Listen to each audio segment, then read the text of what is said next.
போன எபிசோட்ல உங்க பொண்ணு கிட்ட உண்மையை எடுத்து சொல்லி உங்ககிட்டயே வந்து நான் மன்னிப்பு கேட்க வைக்கிறேன் அப்படின்னு சொல்லிவிட்டு அம்மா அப்பா கிட்ட தச்சங்கிட்ட சொல்லிட்டு போனாங்க. அதே சமயம் இந்த பக்கம் சந்திரனும் தன்னோட ஆசை பொண்டாட்டி ரோஹிணி கிட்ட நாம வந்து ரொம்ப நாள் ஆச்சு, எவ்வளவு நாள் தான் பிறந்த வீட்லயே தங்கிக்கிட்டு இருக்கிறது, மாமனார் வீட்லயே தங்கிக்கிட்டு இருக்கிறது, வா நம்ம வீட்டுக்கு போகலாம், புகுந்த வீட்டுக்கு போகலாம் அப்படின்னு சந்திரன் கூப்பிடுறாரு. அதுக்கு ரோஹிணியோ என்ன அவசரம், இன்னும் கொஞ்ச நாள் இருந்துட்டு போலாமே, என் தங்கச்சி பிரச்சனை இன்னும் முடியல, கொஞ்ச நாள் இருக்கலாமேன்னு பேச அதுக்குள்ள சந்திரன் இதெல்லாம் இருக்கட்டும், அதெல்லாம் முடிஞ்சு போச்சு இல்ல, அதான் நித்திர யோகத்துல இருந்த உன் தங்கச்சி முடிச்சுக்கிட்டால, நாம பேசாம நம்ம வீட்டுக்கே போயிடலாம் வா அப்படின்னு கூப்பிட ரோகிணியும் சரி நான் அப்பா கிட்ட பேசி பர்மிஷன் கேக்குறேன், நம்ம கிளம்பிடலாம் சொல்லிட்டு ஒருத்தர் கட்டி பிடிச்சு அப்படியே ஆனந்த மயக்கத்துல இருக்கிற அந்த தருணத்துல ரேவதி உள்ள வராங்க. தான் கூட பிறந்தவளும் தான் புருஷனும் இப்படி இருக்கிறத பார்த்து அவங்களுக்கு கோவம், இந்த மாதிரி ஒரு வாழ்க்கை ஒரு சந்தோஷம் நமக்கு கிடைக்கலையே அப்படின்னு அவங்க திரும்பி போக பார்க்க அந்த சமயம் ரோகிணி ரேவதியை பார்த்துட்டு அக்கா என்ன கிளம்பிட்டீங்க, இப்பதான் நம்ம புருஷன் சொல்லிக்கிட்டு இருக்காரு, பேசாம நாம நம்ம புகுந்த வீட்டுக்கு போயிடலாமே, இங்க வந்து எவ்வளவு நாள் ஆச்சு, எவ்வளவு நாள் தான் மாமனார் வீட்டுல இருக்கிறதுங்கிற மாதிரி கேக்குறாரு, பேசாம நாம இங்க இருந்து போயிடலாமா,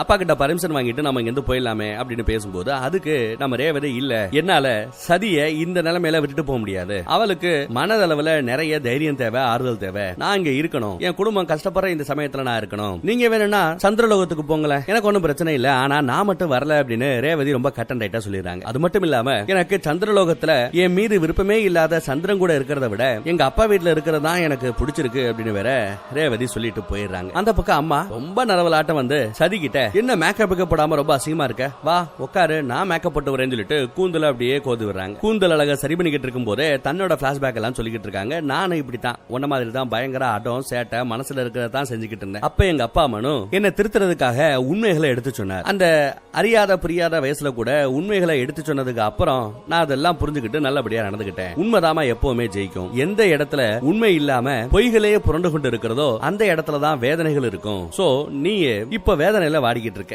இந்த வேதனைகள் இருந்து வெளியில வரணும் அப்படின்னு ஆசைப்பட்டா நீ உண்மையை பேசு, சத்தியம் பேசு, சத்தியம் பேசினா அந்த இடத்துல வேதனைகள் வராது, அசத்தியமான இடத்தில் மட்டும்தான் வேதனைகள் குடுகொண்டு இருக்கும், நீ சத்தியத்தை பேசு, உன் தந்தையிடம் போய் பேசு அப்படி இப்படின்னு சொல்லி அப்பா கிட்ட பேசு, நீயே போய் பேசினா அப்பா கோமா இருக்காரு, அவரோட மனசும் கொஞ்சம் அப்படியே கொஞ்சம் இறங்கி வருவாரு, நல்லபடியா நடக்கும் போ அப்படின்னு சொல்லிட்டு தான் பொண்ண சத்தியமே பேசு சத்தியமே ஜெயம்னு சொல்லி அனுப்பிச்சு வைக்கிறாங்க. இவங்க நினைப்ப என்னன்னா இவ போய் நல்ல விஷயமா 4 விஷயத்த பேசுவா அப்படின்னு, ஆனா சதி என்ன போய் பேச போறாளோ போறாங்க. அப்பாவோட ரூமுக்கு போய் அப்பா அவங்க கிட்ட ஒரு முக்கியமான மேட்டர் பேசணும் அப்படின்னு சொல்லிட்டு பேச வராங்க. இந்த மாதிரி என் வாழ்க்கையில நடந்த எந்த விஷயமே நானா பிளான் பண்ணி நடக்கல, எல்லாமே யதார்த்தமா நடக்கிறது, எல்லாமே எதேச்சையா நடக்கிறது, ஆனா அதுல பலிகாடா மட்டும் நான் ஆயிடுறேன் அப்படின்னு பேசிட்டு இருப்பாங்க. இதத்தான் உங்க அம்மா பேசணும்னு சொல்லி என்கிட்ட அனுப்பிச்சு விட்டாளா, வேற எதையும் உங்க அம்மா சொல்லலையா அப்படிங்கிற மாதிரி அப்பா கேட்க சத்தியம் பேச சொன்னாங்க. நான் இப்ப உங்ககிட்ட சொல்ல போறதெல்லாம் முழுக்க சத்தியம் நிஜம் அப்படின்னு சொல்லிட்டு சொல்ல ஆரம்பிக்கிறாங்க. நீங்க எல்லாம் நினைச்சிட்டு இருக்கீங்க சிவன் என்ன மயக்க பாக்குறார், சிவன் என்ன தூக்கிட்டு போக பாக்குறார், என் மூலமா உங்களை பழிவாங்க பாக்குறாருன்னு நீங்க நினைச்சிட்டு இருக்கீங்க. ஆனா சத்தியம் அது அல்ல.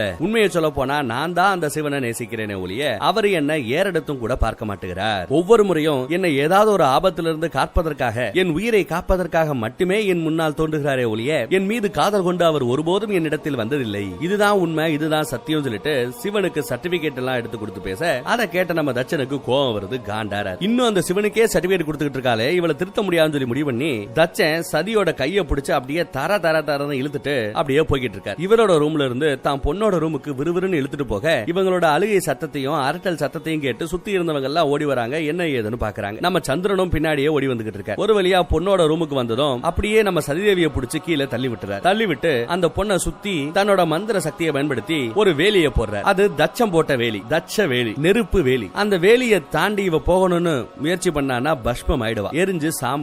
உன் மனசுல இருந்து அந்த சிவன் முழுக்க வெளியில போகணும், உன் மனசுல இருக்கிற அந்த சிவன் அழியணும், உன் மனசுல இருந்து அந்த சிவனை தூக்கி வீசணும், உன் மனசுல சிவன் இல்லாத நிலைமையில நீ வெளியில வந்தா இந்த நெருப்பு வளையம் உன்னை வெளியில விடும். ஆனா சும்மா பொய்யா சிவனை நான் மறந்துட்டேன் அப்படின்னு எங்க கிட்ட பொய் சொல்லிட்டு வெளியில வரணும்னு நினைச்சேனா நீ பஸ்மம் ஆயிடுவ அப்படின்னு கோவத்துல ஏதோ செஞ்சுக்கிட்டு இருக்க சொல்லிட்டு கூட இருந்த எல்லாத்தையும் வெளியில போங்கன்னு எல்லாரையும் விரட்டி விட்டுறாரு. இப்ப நம்ம சதிதேவிக்கு என்னன்னா எவ்வளவு கஷ்டப்படுறோம், எவ்வளவு வேதனைப்படுறோம். ஒரு பக்கம் நம்ம சிவன் உங்க அப்பா என்ன ஏற்கல, நான் உன்னை ஏற்கல அப்படின்னு சொல்லிட்டு போயிட்டேன். அப்பாவுக்கு பொண்ணா அவங்க சொல்றத செய்ய வேண்டியது உன்னோட கடமைன்னு வேற சொல்லிட்டு போயிட்டா. ஆனா அப்பேற்பட்ட சிவனை இவங்க சந்தேகப்பட்டு சிவனை டார்ச்சர் பண்றது பேர்ல தான் பொண்ணையே இவங்க டார்ச்சர் பண்ணிக்கிட்டு இருக்காங்க. அதெல்லாம் நினைச்சு பார்த்துட்டு இப்படி வேதனையிலேயே வாடுறத விட ஒரு பக்கம் அப்பா கிட்ட இருந்து வேதனை, இன்னொரு பக்கம் தான் காதலிக்கிற காதலன் கிட்ட இருந்து வேதனை, தான் காதலை ஏத்துக்கலையே சொல்லி வேதனை. எதுக்கிட்டா இருக்கணும், பேசாம இந்த நெருப்புலயே பொசுங்கி போலாம், சாம்பலாயிலான்னு முடிவு பண்ணி அந்த நெருப்பு வளையத்தை தாண்டணும்னு முடிவு பண்றாங்க. மனசுல சிவனை நினைச்சுக்கிட்டே அந்த நெருப்பு வளையத்தை தாண்ட பாக்குறாங்க. எரிஞ்சு பஸ்மம் ஆயிருவாளோ அப்படின்னு பார்த்தா கரெக்டா அந்த சமயத்துல நம்ம சிவன் முன்னாடி வர வேண்டாம் இந்த தப்பு பண்ணாத அப்படின்னு வந்து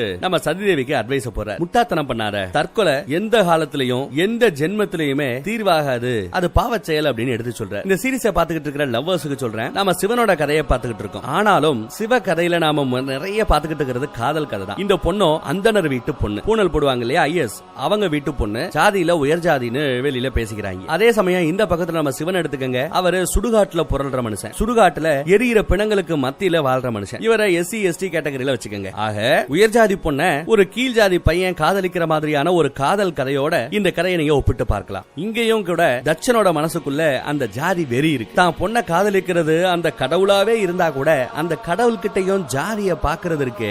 இந்த குணம் அந்த காலத்துல இருந்து இந்த காலம் வரைக்கும் தொடர்ந்து இருந்துகிட்டு தான் இருக்கு. இவங்களோட இந்த காதல் கலப்பு திருமணமா போய் முடியுமா, இல்ல எப்படி கௌரவ கொலைகள் பண்றாங்களோ இப்போ அதே மாதிரி நம்ம சதிய கௌரவ கொலை பண்றதுக்கு தட்சன் முடிவெடுப்பதற்கும் வாய்ப்பு இருக்கிறது. என்ன நடக்க போதோ, ஆனா எப்படி தற்கொலை பண்ணிக்கிறோம்னு ஒரு காதலி முடிவு பண்ணும்போது நம்ம காதலை கொஞ்சம் ஆறுதலா பேசி அதெல்லாம் செய்யக்கூடாது அப்படின்னு சத்தியம் வாங்கிட்டு போவாங்க. எக்காரணத்தை கொண்டு இந்த முடிவெடுக்க கூடாதுன்னு வான் பண்ணுவாங்க இல்லையா, அந்த மாதிரி தான் நம்ம சிவனும் வந்து வான் பண்றாரு. சதிதேவியும் சரி உங்களையே நான் டிஸ்டர்ப் பண்ணிக்கிட்டே இருக்கேன், இனி நான் தற்கொலை எல்லாம் பண்ண மாட்டேன், தற்கொலை முயற்சியை நான் செய்ய மாட்டேன், அதே சமயம் உங்களை நான் கூப்பிட போறதும் இல்ல. ஒவ்வொரு முறையும் நான் மனசுல நினைக்கும் போது டப்பு டப்புன்னு என் முன்னாடி வந்து நிக்கிறீங்க, ஆனா மனதளவுல நீங்க வரல, வேண்டா வெறுப்பாதான் வந்துகிட்டு இருக்கீங்க, இனிமே நீங்க வர வேண்டாம், உங்களை மனதளவுல நான் கூப்பிடவே மாட்டேன் போங்க அப்படின்னு சொல்லி தான் சிவனை அனுப்பிச்சு விட்டுறாங்க. சிவனும் சதி இனிமே தான் முடிவை தேடிக்க மாட்டாங்கிற நம்பிக்கையில அங்க இருந்து போறார். அந்த பக்கம் பார்த்தா கைலாய மலையில நம்ம நந்தி என்ன சேட்டை பண்ணிட்டு இருக்காருன்னு பாருங்க. சிவனையும் சதியையும் பக்கத்துல வச்சு பார்க்கணும்னு ஆசைப்படுறாரு. அவங்கள மாதிரியே சின்ன சின்ன சிலைகளை செஞ்சு அவங்க ரெண்டு பேருக்கும் பூஜை பண்ணி சிவனுக்கு பக்கத்துல சதியை வச்சு இவர் கும்பிடவே செய்யறாரு. நல்லா நீங்க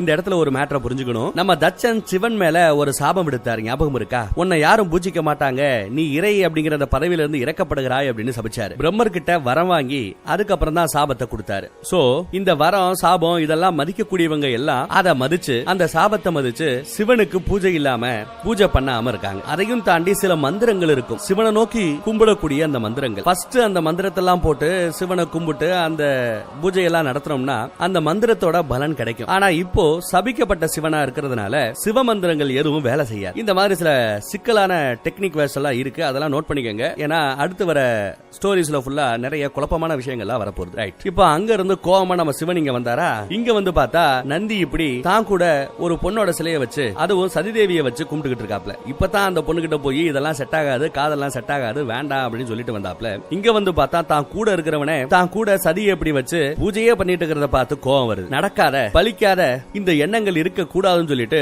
கோவ பார்வையாலேயே அந்த சிலைகளை எரிச்சிடறாரு. தான் சிலை உட்பட சேர்த்து எரிச்சு விட்டுறாரு நம்ம சிவன். இதெல்லாம் எதுவும் நடக்காது, சதிக்கு சொன்ன அந்த அட்வைஸ் தான் உனக்கும், இந்த கனவுகள் பலிக்க போவதல்ல, ஒரு காலமும் நானும் சதியும் சேர்ந்து வாழ வாய்ப்பில்ல, இனிமே இந்த மாதிரி கிறுக்குத்தனம் பண்ணாதன்னு சொல்லிட்டு சிவனையும் சதியையும் சேர்த்து கும்புலாம் நினைச்ச அந்த நந்தி முன்னாடியே சிவசக்தி சிலைகளை எரிச்சிடறாரு நம்ம சிவன். ஆனா விதி இதே சிவனையும் சக்தியும் சேர்த்து வச்சாப்ல இன்னும் ரெண்டு பெரிய ஜாம்பவான்கள் ஒரு பூஜை பண்ண போறாங்க. அப்படி ஒரு சம்பவமும் அடுத்து நடக்க போகுது. யாரு சிவனையும் சக்தியும் சேர்த்து வச்சு பூஜை பண்ண போறாங்கிறதெல்லாம் அடுத்தடுத்த எபிசோட்ல பாருங்க, சூப்பரா இருக்கும். அப்படியே இந்த பக்கத்துல அரண்மனையில சதியை பாக்குறதுக்காக ரேவதி வராங்க. வந்து இந்த மாதிரி என்ன சந்திரலோகத்துக்கு போகணும்னு கூப்பிட்டாங்க, நான் போகலன்னு சொல்லிட்டேன் அப்படின்னு சதிதேவிட்ட பேசிட்டு இருக்கும் போது பின்னாடியே ரோஹிணி வராங்க. வந்து ரேவதி கிட்ட ஏன் இப்படி பண்ற வைக்கிற, நம்ம புருஷன் தானே, அவர் கூப்பிடுறாரு, மதிச்சு நம்ம போறது பொண்டாட்டிகளோட நம்ம கடமை இல்லையா அப்படிங்கிற மாதிரி பேச, மனைவிமார்களோட கடமையை பத்தி நீ பேசுற, ஆனா புருஷன் கடமையை அந்த சந்திரன் செய்யலையே, என்ன ஒரு பொண்டாட்டியா நினைக்கலையே, உன் பின்னாடியே உன் முந்தானிய புடிச்சுக்கிட்டு தானே தெரியறாப்ல அப்படின்னு ரேவதி கேட்க, இப்பதான் அவங்க ரெண்டு பேருக்கு நடுவுல லைட்டா முட்ட ஆரம்பிக்குது. ஓ மனசுல இந்த நினைப்பெல்லாம் இருக்கா, நான் நினைச்சுக்கிட்டு இருந்தேன் இதெல்லாம் உன் மனசுல இல்ல, எங்களை பார்த்து நீ சந்தோஷமா இருக்கன்னு நினைச்சுக்கிட்டு இருந்தேன், ஆனா இப்படி நீ நினைக்க ஆரம்பிச்சிட்டியான்னு இவங்க கேட்க, என்னைக்காவது ஒரு நாள் நான் கஷ்டமா இருக்கேன், நான் கஷ்டப்பட்டுக்கிட்டு இருக்கேன், எனக்கு ஆறுதலா சில வார்த்தைகளை பேசுவோம், எப்ப பார்த்தாலும் புருஷன் முன்னாடியே சுத்தி திரியறவன், இவளும் பொண்டாட்டி தானே, இவளுக்காக புருஷனை கொஞ்சம் நேரம் விட்டு வைப்போம் அப்படின்னு என்னைக்காவது நீ நினைச்சியா, நீ நினைக்கலையே அப்படின்னு இவங்க கேட்க, அப்படியே ரெண்டு பேருக்கு நடுவுல சண்டை ஆயிடுது. அந்த சண்டையில ஒரு கட்டத்துல உனக்கு துரோகம் இழைக்கப்படுவதாக நீ நினைத்தால் நம்ம அப்பா தச்சங்கிட்ட இந்த மேட்டரை எடுத்துட்டு போக வேண்டியதானே அப்படின்னு கோவத்துல ரோஹிணி சொல்லிட, அதைத்தான் நான் செய்ய போறேன் சொல்லிட்டேல, வா அப்பா கிட்ட பேசிப்போன்னு சொல்லிட்டு அவங்க ரெண்டு பேரும் விறுவிறுன்னு கிளம்பிடுறாங்க. ஐயோ பிரச்சனை எங்க போக போதோ என்ன ஆக போதோ அப்படிங்கிற மாதிரி இவங்களுக்கு இப்ப கொஞ்சம் பயம். யாருக்கு, நம்ம சதிதேவிக்கு. இந்த வீட்டுல எந்த சண்டை நடந்தாலும் எங்க துயரம் நடந்தாலும் எல்லாத்துக்கும் தான் தான் காரணங்கிற மாதிரி சதிதேவி நினைக்கிறாங்க. இல்ல வேண்டாம் போக வேண்டாம் அப்பா கோவப்படுவாரு அப்படின்னு நம்ம சதிதேவி சொல்லிக்கிட்டு இருக்கிற சமயமே பொண்ணுங்க பேசிட்டு இருந்த எல்லா மேட்டரையுமே உள்ள வந்து நம்ம தகப்பேன் தச்சன் மொத தடவையா கேட்டுறாரு.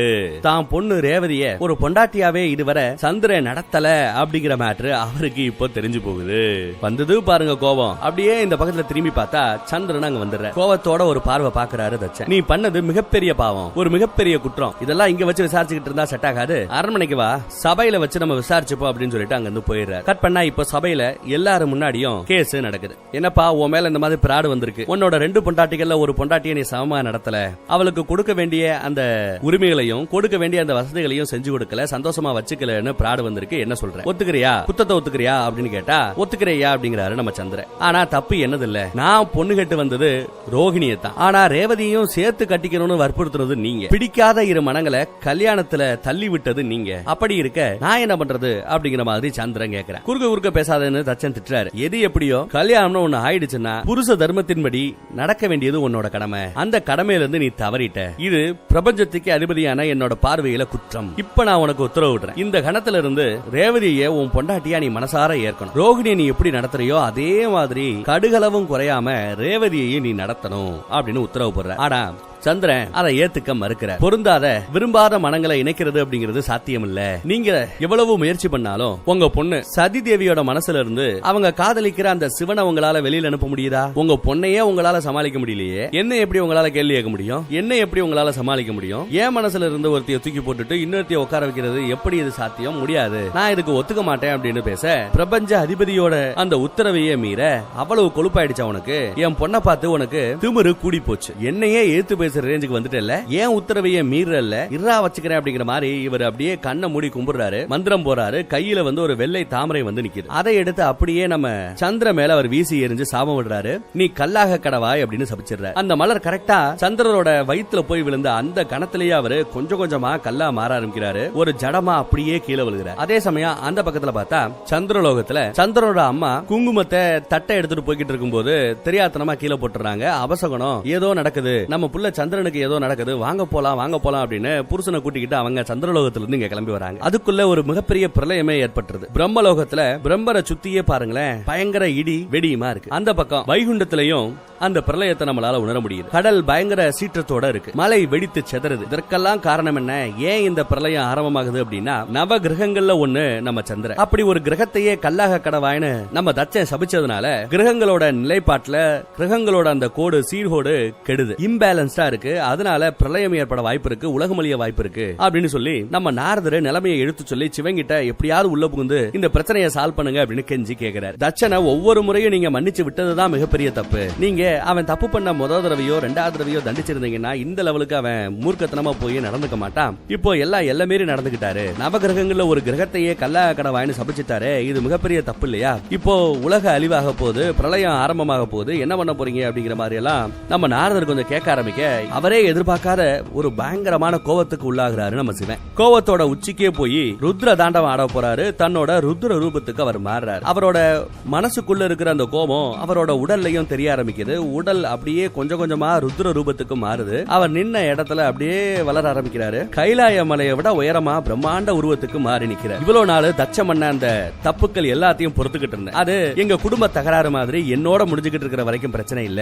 ஆனா இப்போ பிரளயத்துக்கே காரணமாயிட்டான். அதுவும் பிரபஞ்சத்தை பாதுகாக்க வேண்டிய அதிபதியே பிரபஞ்ச அழிவுக்கு காரணமாயிட்டார்னா சும்மா இருக்க மாட்டேன். அந்த ஆளுக்கு இன்னைக்கு சாவு உறுதி அப்படின்னு சொல்லி தச்சனை பலி கொடுக்கிறதுக்கு முடிவு பண்ணிட்டாரு நம்ம சிவன். அடுத்து என்ன ஆகும் நெக்ஸ்ட் எபிசோட்ல பாப்போம். கமெண்ட் படிச்சுக்கிட்டு தான் இருக்கேன், நிறைய கமெண்ட் கேட்டுக்கிட்டு இருக்கேன். அட்லீஸ்ட் ஒரு 30 மினிட்ஸ் ஆவது பேசுங்க அப்படின்னு நிறைய பேர் கேக்குறீங்க. எனக்கும் ஆசைதான். 30 மினிட்ஸ் பேசினா ரெக்கார்ட் பண்ணா வீடியோவா ரிலீஸ் பண்ணா சூப்பரா தான் போகும். 2ஆக கூட வாய்ப்பு இருக்கு. ஆனா இது எல்லாம் தெரிஞ்சுமே கொஞ்சம் நேரம் கூடி வரணும் இல்லையா? ஏகப்பட்ட சேனல் இருக்கு, எல்லா சேனலையும் நம்ம சமாளிக்கணும், எல்லா சேனலையும் வீடியோ போட பார்க்கணும். ஏதோ இப்போ அங்க ஒண்ணு இங்க ஒண்ணுன்னு போட்டு சமாளிச்சுக்கிட்டு இருக்கேன். அந்த பக்கம் நம்ம வீட்டு வேலை இருக்கு, 1க்கு 2 குழந்தைங்க இருக்காங்க, ஸ்கூலுக்கு அனுப்பணும், படிக்க வைக்கணும்னு ஏகப்பட்ட வேலைகள் இருக்குங்க. இன்னும் கொஞ்ச நாள் சமாளிங்க. அதுக்கப்புறம் நீங்க எதிர்பார்க்கிற மாதிரியே நல்ல லென்த்தியான வீடியோஸா போட பாக்குறேன். நாங்க இவ்வளவு கேக்குறோம், என்னடா திமிரு பிடிச்சு சொல்றத செய்ய மாட்டேங்கிற, கேட்கறத கொடுக்க மாட்டேங்கிற, எவ்வளவு சொன்னாலும் ஓ இஷ்டத்துக்கு பண்ணிக்கிட்டு இருக்க அப்படின்னு சொல்லி 1-2 பேர் கமெண்ட்ல திட்டுறது எனக்கு தெரியுது. படிக்கிறேன். ஒவ்வொன்னுக்கு ரிப்ளை பண்ண முடியாதுன்னு சொல்லி தான் வீடியோலயே ரிப்ளை கொடுத்துட்டேன். திமிரு இல்ல, நேரம் இல்ல அப்படிங்கறது தான் நிஜம். நேரம் கிடைக்கும் போது கண்டிப்பா நீங்க எதிர்பார்க்கறது நடக்கும். தேங்க்யூ.